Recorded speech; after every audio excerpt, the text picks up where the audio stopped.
3, 2, 1. Perlawanan rakyat Indonesia terhadap penjajahan bangsa Barat. 1. Perlawanan rakyat Aceh terhadap Portugis. Latar belakang: hubungan antara Kesultanan Aceh dan bangsa Eropa, VOC, Belanda dan Inggris yang dianggap mengancam keberadaan bangsa Portugis di Malaka. Sikap kerajaan Aceh di bawah Sultan Ali Mukhayat-Syah 1514 sampai 1528 yang menentang kehadiran bangsa Portugis di Malaka. Sultan Ali Mukhayat-Syah berhasil mengusir bangsa Portugis dari wilayah Aceh, yakni Daya, Pidi, dan Pasai pada 1520-an. Sultan Iskandar Muda 1608 sampai 1636 menyerang bangsa Portugis di Malaka pada 1629, namun gagal. Perjuangan rakyat Aceh mengusir Portugis terus berlanjut di bawah Sultan Iskandar Sani 1626 sampai 1641. Malaka akhirnya jatuh ke tangan VOC tahun 1641. Kedua, perlawanan rakyat Ternate. Latar belakang: monopoli perdagangan oleh bangsa Portugis. Bangsa Portugis melakukan campur tangan terhadap urusan kerajaan Ternate dan Tidore. Penyebaran agama Katolik di tengah masyarakat Maluku yang beragama Islam. Tokoh perlawanan rakyat Maluku antara lain Sultan Kairun 1534 sampai 1570 dan anaknya Sultan Baabullah 1570 sampai 1583 dari kerajaan Ternate. Sultan Baabullah melanjutkan perlawanan sultan dan berhasil mengusir bangsa Portugis dari Maluku pada tahun 1575. Ketiga, perlawanan rakyat Makassar terhadap VOC. Latar belakang: kebijakan monopoli dagang VOC, terutama rempah-rempah yang merugikan rakyat Makassar. Tokoh yang memimpin perlawanan terhadap VOC adalah Sultan Hasanuddin 1653 sampai 1669 yang dikenal juga dengan julukan Ayam Jantan dari Timur. Beliau adalah Raja Gowatalo yang menolak monopoli dan keberadaan VOC di Makassar. Pada 18 November 1667 ditandatangani perjanjian Bongaya yang berisi sebagai berikut.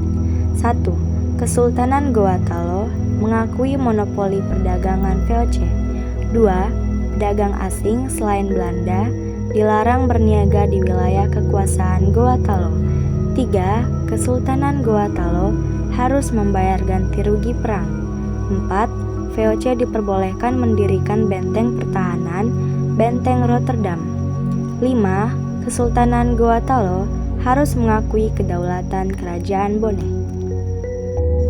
Keempat, perlawanan Kapitan Patimura menghadapi VOC. Latar belakang: tidak ingin Belanda kembali ke Maluku.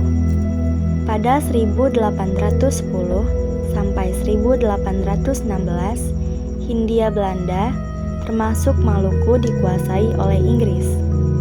Pada tahun 1817, Belanda kembali berkuasa di Maluku. Aturan-aturan yang menindas kembali diberlakukan, seperti aturan kerja paksa dan monopoli perdagangan cengkeh. Patimura berhasil merebut benteng Duurstede dan benteng Deverdijk. Perlawanannya yang gigih berhasil membuat Gubernur Ambon terpaksa meminta bantuan pasukan dari Batavia. Setelah satu persatu anak buahnya ditangkap dan tewas, Patimura pun akhirnya ditangkap dan dijatuhi hukuman mati pada 1817. 5. Perlawanan Sisingamangaraja 12. Latar belakang: sikap Belanda yang menginginkan wilayah Tapanuli menjadi bagian dari wilayah kekuasaannya. Penyebaran agama Nasrani oleh para Zending juga menimbulkan perlawanan penduduk setempat. Pada 1894, Belanda melakukan serangan ke pusat pemerintahan Kerajaan Batak di Bakara. Sisingamangaraja XII berhasil lolos dan melarikan diri ke Dairi Pakpak.